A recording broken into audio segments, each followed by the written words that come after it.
que je peux vous dire, moi, c'est que voilà, je vous le dis, vous avez tellement parlé d'eux.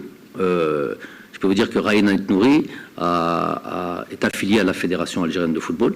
Donc il a changé, on a fait le processus de changement de nationalité sportive, ça c'est acquis. Juste il y a 3-4 jours de ça.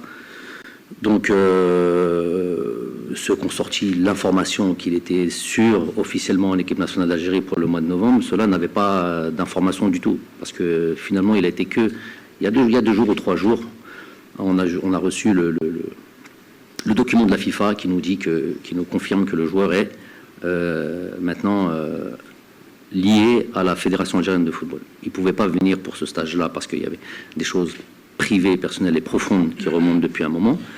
Mais voilà un joueur, si je prends 1 minute sur lui ou 2 minutes pour expliquer ce que j'ai toujours expliqué depuis 4 ans, d'un processus qui a commencé exactement octobre 2019, okay, et qui n'a jamais cessé jusqu'à aujourd'hui.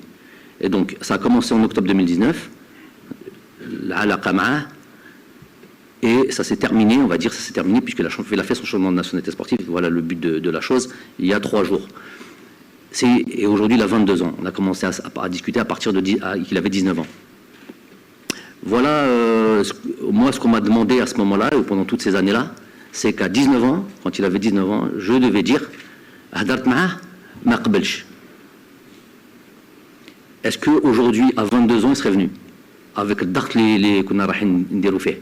Ça, c'est l'exemple concret. J'ai souvent expliqué ça sans avoir d'exemple, parce que j'attendais une finalité d'un ou de l'autre.